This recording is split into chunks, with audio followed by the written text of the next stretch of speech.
Hi, welcome to our presentation on Medi-Teddy. My name is Ella Casano and I invented Medi-Teddy. And my name's Meg Casano. I'm Ella's mom. I have my Bachelor of Science in Nursing from Villanova University and my Master's in Bioethics from Case Western Reserve University. And right now I'm acting president of Medi-Teddy until Ella is old enough to take over. Thanks for joining us today. So we thought that at first we'd like to give you a little bit of background. So I'm 13 years old and I'm in 8th grade. And when I was 7, I was diagnosed with a platelet disorder called ITP. So the story behind that is when I was younger, my mom started noticing a lot of bruising on me. And so she took me to a few different doctors before one agreed to test my platelet count, and sure enough, it was low. So now every 6 to 8 weeks, I have to go to the outpatient clinic and get an infusion that takes about 6 hours. And through these experiences, especially when I was younger, I found that the sight of all the medical equipment, especially the big IV bag that hangs from the IV pole, is very intimidating, and especially for kids with like chemo or bags of blood, they feel this as well. So for my 5th grade invention convention, I came up with the idea of Medi-Teddy.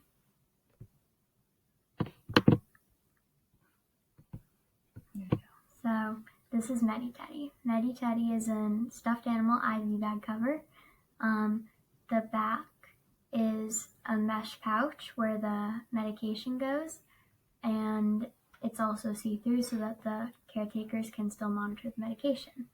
And this ensures that from the front, rather than the patient seeing a bag of blood or medication, they just see a friendly stuffed animal.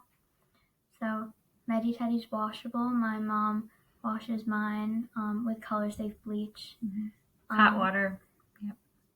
It's not to be shared between patients, so each patient gets their own. They get to name it. It doesn't interfere with any of the other medical equipment on the IV pool, and it's just to make this part of a patient's hospital experience more bearable. Medi-Teddies can fit over the top of a pre-spiked bag of medication. So some medications come with the tubing already primed, and it can slip right over. And it can also go up from the bottom for bags of blood or medication that are not yet primed. It fits up to 1.5 liters of fluid. And one thing we learned was that it's actually a great size for hiding bags of tube feeding. So it's also great for kids or patients who have to get tube feeding infusions. Okay.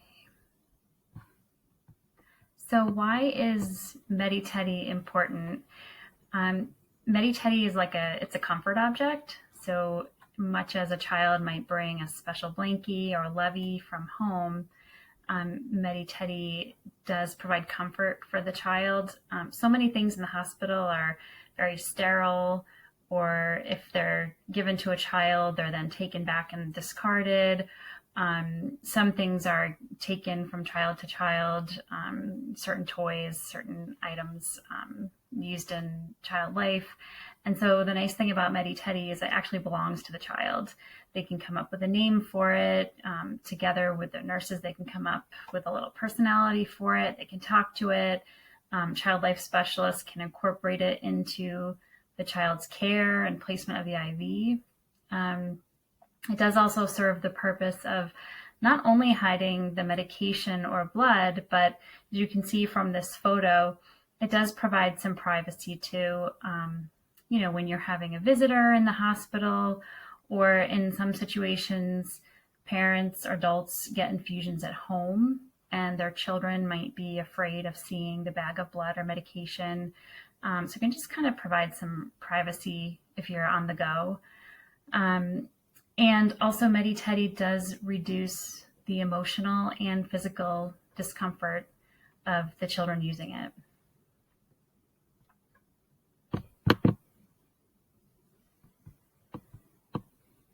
So we sent an informational Google survey to 845 people, all who have Medi-Teddys, and we received about 9% of responses, and those responses really, those are kind of just what encourages us to keep going with MediTeddy every day. They were really, some of them were really unexpected, but most of them were just very compelling for us. Yeah, and actually, a UConn professor and grad student did help mentor Ella through this process a little bit, in terms of talking to her about, well, how many questions appear on a good survey. This was very informal. This was not tested by a review board. But we do think the results were compelling enough that we hope to be able to actually do a formal study on this at some point in the near future. So we thought we'd share some of the results with you. So this slide shows the age range of recipients of a Medi-Teddy, and overall we were just pleased with the result of this slide. And we noticed that Medi-Teddy can be used by people who are under 1 year old, or they can be used by people who are adults. So it's just kind of great that all different ages of people are getting a great use out of this. Yeah.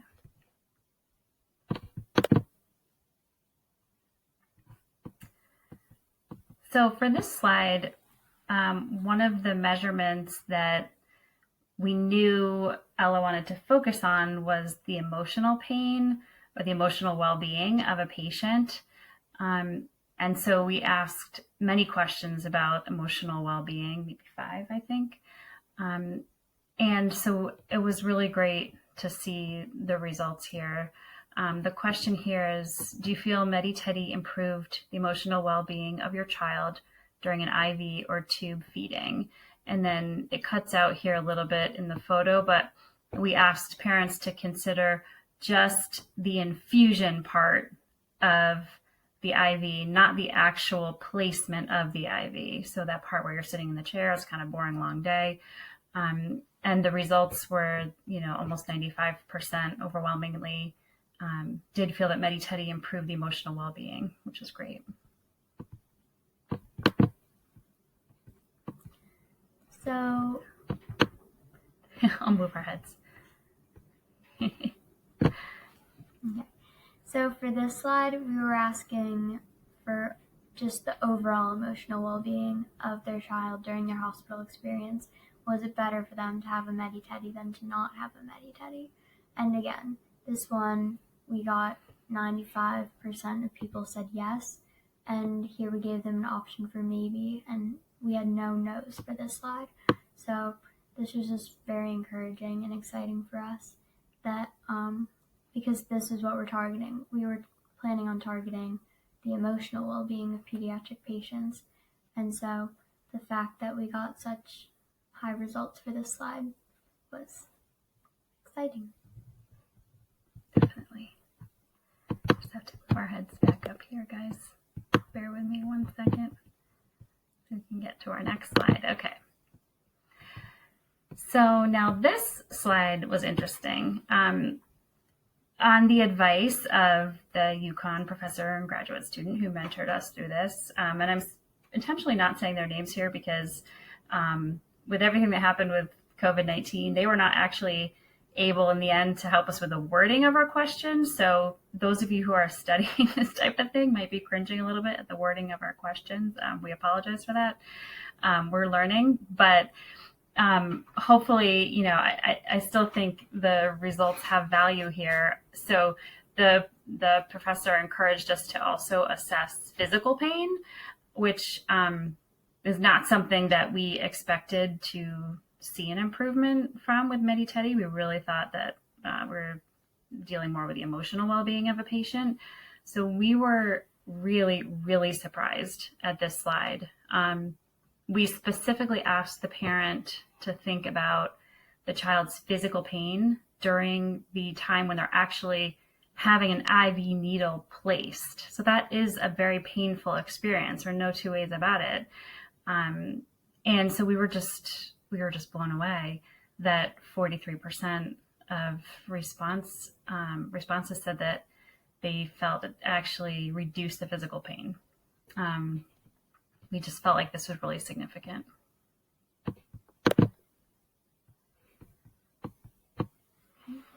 Okay.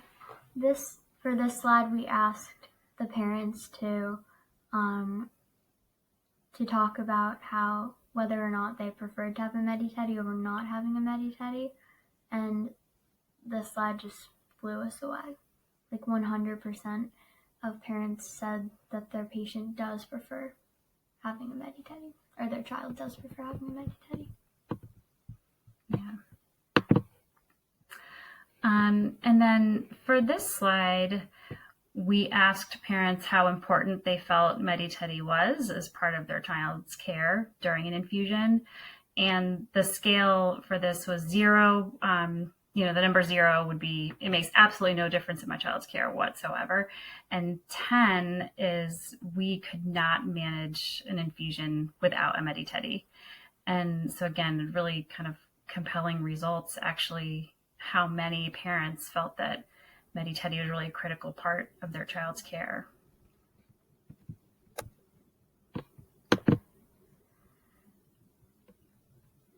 And then we just, again, asked that kind of overall. So we had specifically asked about pain during the IV placement itself. And then we had another question about pain during the infusion itself with similar results. We didn't share every single graph here.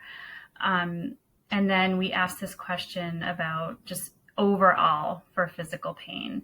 Did the parent feel it was better for their child to have a MediTeddy? And again, really, more than half the respondents said yes. And so, we're just really hopeful that in addition to improving the emotional well-being of a patient during an infusion, that MediTeddy might actually be an important non-pharmacological method to reducing pain in children, which is, I think something that's really well studied at this point, and a really important health issue.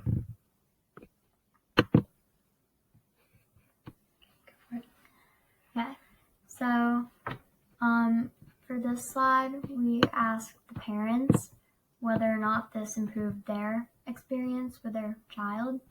And again, these results were very compelling, but what we would like to do is in the future, we want to ask doctors and nurses this question, because we ask this of the parents, not the medical staff. And so we would definitely like to look farther into this question in the future. Mm-hmm.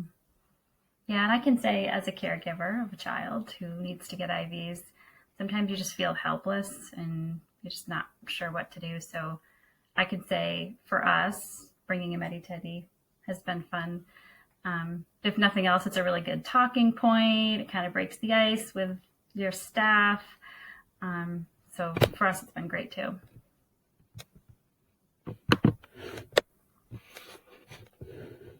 Okay. Go for it. Okay. So we would definitely want to ask this question of doctors and nurses as well, because again, this was for parents. But we went through numerous different prototypes before we came up with our final one. And so we were just pleased overall that those efforts paid off in the end. And we changed the size of the bag, of the mesh pouch on the back. We added grommets to the top, and I think we went through like 5 different prototypes. Mm-hmm. Yeah. And so in the end, we were just very happy that we got this result for this question.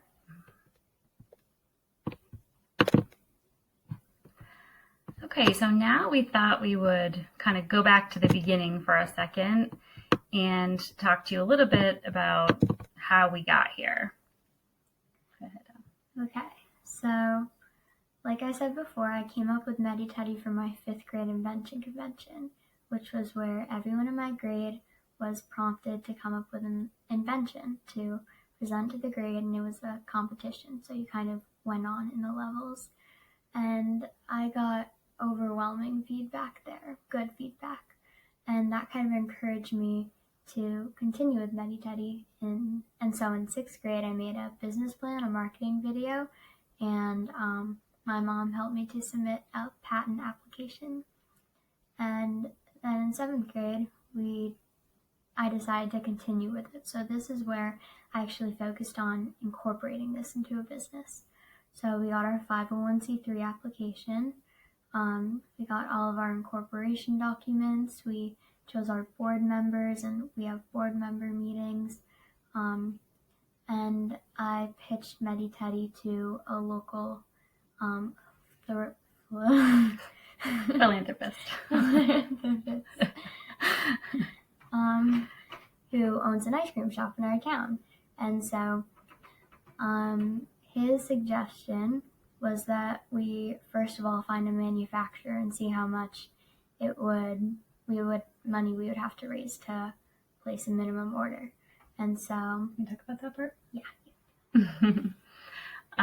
To just back up a little bit, for those of you who might be interested in working on some type of innovation, we did all of our legal processes actually right online through LegalZoom. If any of you are lawyers listening, I'm sure you're probably cringing, but we did not have, as a nonprofit, there were no investors. We did not have a big giant donor from day one. We did not have a budget to be, putting a lot into this. My husband and I, as Ella's parents, we did put in what we needed to, and Ella put in a couple hundred of her own money that she had saved. But, we were able to do everything relatively affordably and easily right online. So all of the, incorporating in the state that you are wanting to start your company, and even things like first the provisional patent application happens, and then once that is approved, then you apply for the next level of patent application. And so we've done both of those, and now she does have a U.S. patent pending. So I just wanted to kind of mention that legal aspect. I'm sure that if you do have a budget or a great job, or you have your own donors or investors, you probably could hire a lawyer. It might be a little easier, it might save you a little time, but to do it on your own, it does save money, that's for sure. And so a little note, you can probably see from the photo, the little red building. When Ella sort of pitched her idea to the local man in our town, we had gotten to a point where we both felt stuck. She had her marketing video, she had her business plan, she knew what she wanted to do, she had her prototype. For her original invention convention, she cut up a stuffed animal and pulled out all the stuffing and hot glued some mesh on the back. So she actually, had a prototype in hand that was homemade, and then we just didn't know what to do next. But we knew that the man in our community did a lot of charity work, and so Ella brought her laptop down to the ice cream shop, and he was sitting there at the counter on the stools, and he had 2 other men with him. And she opened up her computer and she pitched them right there in the ice cream shop. And he said, "It's great. I love it. It's a great idea. And this is what you need to do next. You need to find out how much is it going to cost to make this. And then you need to get money to make it." And he said, "You got to try to raise some money, but if you can't do it, I'll help you with your first order." So, that I think was just felt like such a huge relief to both of us to know what was next. So don't be afraid to ask people for help. There are definitely going to be really nice, helpful people that you meet all along the way. And that's, we've just found that at every step of the way. So back to the manufacturer. We also had no idea how to find a manufacturer. How does one find a manufacturer? as part of Ella's business plan, she did want to keep manufacturing in the United States. But it turns out that it's really, really difficult to get anything of this type made in the United States. So what we ended up doing is just cold sending out a bunch of emails to toy companies. And we just figured we'd sort of ask for help, see if someone could make a few of these for us and how much it would cost. And we just sent out a bunch of emails. And one person, Josh Livingston at New England Toy, got right back to me. And he was super nice and super helpful.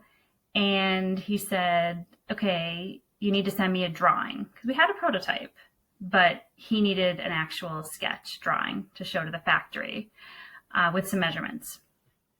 And so you can see here, this was our first sketch. I was the sketch artist, and Ella was telling me what she wanted it to look like. You want to talk about how your original prototype and how we switched to the current design? So my original prototype was a stuffed penguin, actually, instead of a teddy bear. But we knew that for our first order, we could only have one stuffed animal, and we wanted to focus on it matching with the name. So that's why we switched it to a teddy bear. Yep, and we looked through the toy catalog had, pages and pages of teddy bears, but I don't know, none of them looked kind of how we wanted, or how she wanted, really. So, we came up with this sketch, and we called some friends who were nurses and still practicing, and because it turns out it's actually kind of hard to just find an IV bag off the street. We tried the pediatrician. I walked into urgent care centers. Nobody just hands you an IV bag to take measurements. So a friend of my daughter's, my other daughter's, whose mom is a nurse, took a little measuring tape into work, and she measured all the different size IV bags for us. And so that's how we were able to come up with the first set of measurements for the Medi-Teddy, because we knew we wanted it to fit at least a 1 liter bag to start. And so then what did we do? So then we submitted the drawing with the measurements to the factory. The factory, through New England Toy Company, because they're our importer, and the factory got back to us with some pricing and a prototype. So the first thing was we had to, pay the money for the prototype. That took about 6 weeks, and then they mailed us the first iteration of the MediTeddy prototype, and then we had to test it. Ella didn't have an infusion scheduled anytime soon. And again, you can't just walk into an infusion center. So what I actually did was flag down an ambulance that was on a lunch break, I think, in a parking lot, and went up to the window with MediTeddy. And they, first didn't really want to talk to me. But as soon as I told them, it's my daughter, it's a school project. And then they were super nice, and they got out their IV bags, and they're putting them in and measuring. And so we realized that what was the first pouch was too small. Yeah, and the bottom, we just had like a little hole out the bottom. Yeah, it completely broke the bottom. The ports completely tore the bottom of the mesh, and the mesh that the factory used was way too flimsy.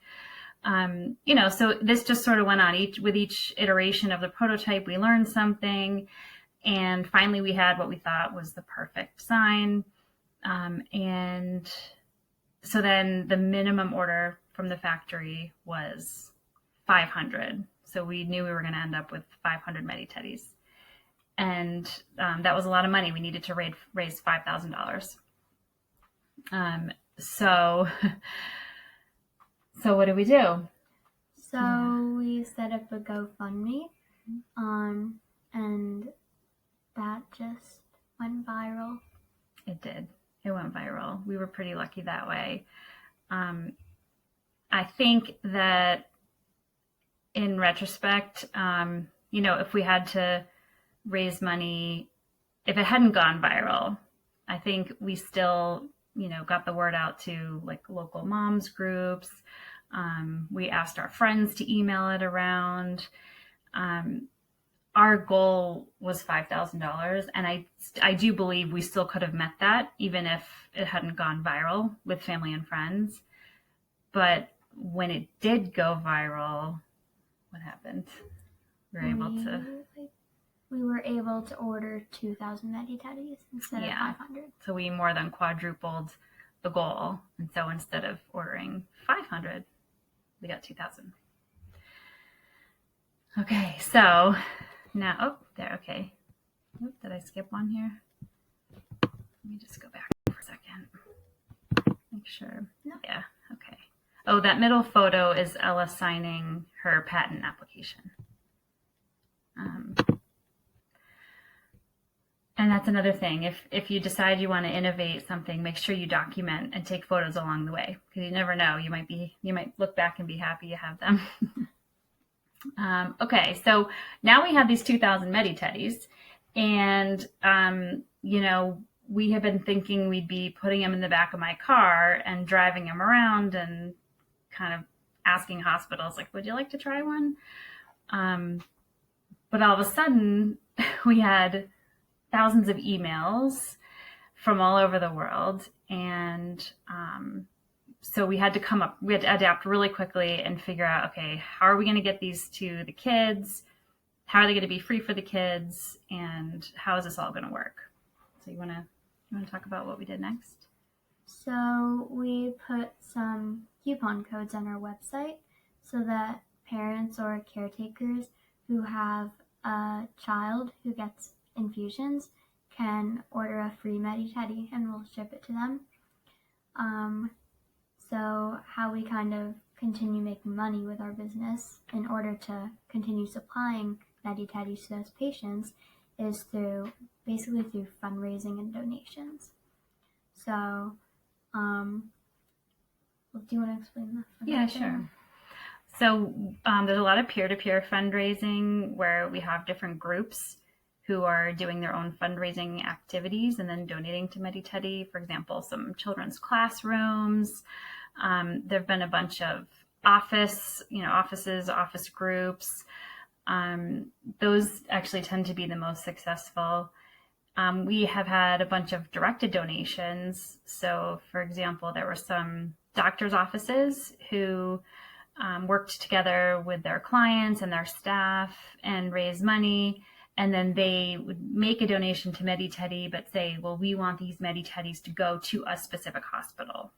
And so then I have to call and check with that hospital and make sure, it's a good time for them to receive the donation. How many can they receive? Who do I send them to?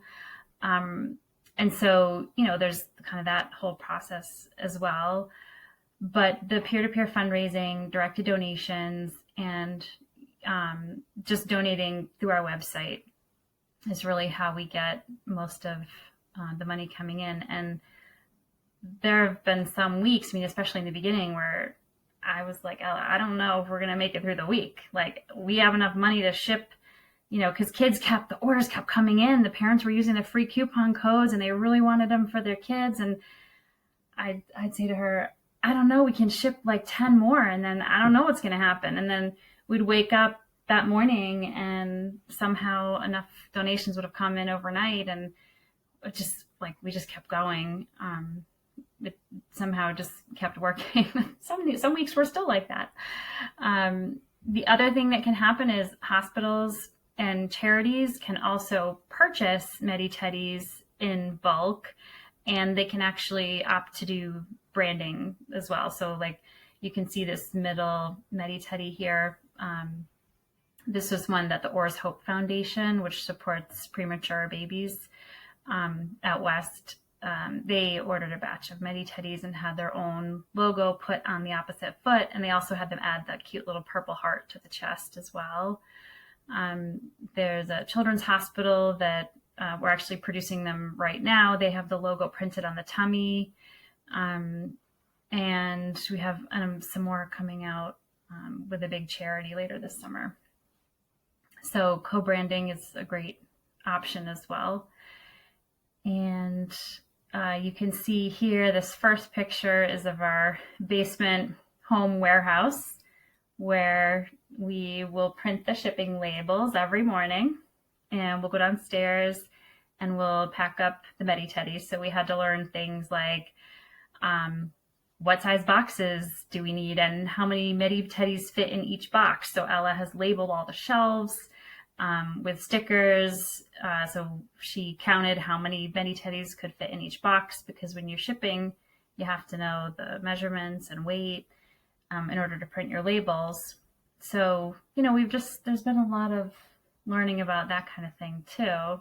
And then here's a cute picture of Ella. This was our largest single donor, our largest individual donor. Actually directed MediTeddies to go to 4 different hospitals in northern New York, which is a place that's often forgotten about. And so it was just really so nice. The hospitals were so happy to be thought of and for their kids to get to have MediTeddies because they're in locations where, not always a lot of extras. So that was a really fun one, wasn't it? Yeah. Oh, and we've shipped, you own that. How many have we shipped? Okay. We've shipped over 2,300 MediTeddies to children in 24 countries and 48 states. Yeah. Okay, our future plans. Go for that. Okay, so we kind of have an idea of making clothing and accessories for our MediTeddies. So we'd have like Velcro, and then the patients can personalize them, and that could help them just feel kind of more connected to their MediTeddy. And of course, other animals. Right now, we just have the teddy bear, but like I said, my first prototype was a stuffed penguin, so maybe we'd go back to that or try a different animal. Also, what's really important, especially in this time, is making MediTeddies that can be sterilized. So there are some populations of kids who can't use MediTeddies just because everything has to be sterile. And so it's really important to us that we come up with a way to reach that population of children. Mm-hmm. And then, so for when I get my infusions, I have a big bag of IV fluids. Then I have my bottle of medication. And so I have the big bag, which fits perfectly in our MediTeddy. And then the bottle is smaller. So we were thinking of creating maybe mini MediTeddies to fit that bottle. Mm-hmm. For the piggyback medications. Mm-hmm. Yeah, and we actually just submitted a design to the factory for a MediTeddy that could be sterilized, which is very exciting. But of course, the ever-present problem with innovation and nonprofits and startups is funding. So we know we can do it. We know it can be done. And they've told us how much it will cost. And, it's like, then how do you make that happen? So we haven't figured that out yet. We just put this slide in here. This is on our website too with actual links, but I think the publicity has been one of the most surprising things in all of this. This is definitely not something we expected. Ella's cousins are telling a story that their class was reading a Scholastic Kids magazine as part of a lesson, and their cousins said, "Oh, that's our cousin. She's, that's her. She's in the magazine." And the teacher was kind of like, yeah. And, it turns out it really was Ella, and she really was in the Scholastic Kids, which we weren't aware that was happening at the time. So that was probably the funniest one, I think. All right, and if you need to get in touch with us, we would love to hear from you. If you have ideas for us, or if you think we might have ideas to help you, we'd be happy to. Also, check out Instagram too, because That's where we share a lot of photos that parents have sent us of kids using their Medi-Teddys, and that's where we post our updates and shipping excitement and all that. So we'd love to have you follow us. Anything else? Thanks for listening, everybody. Thank you.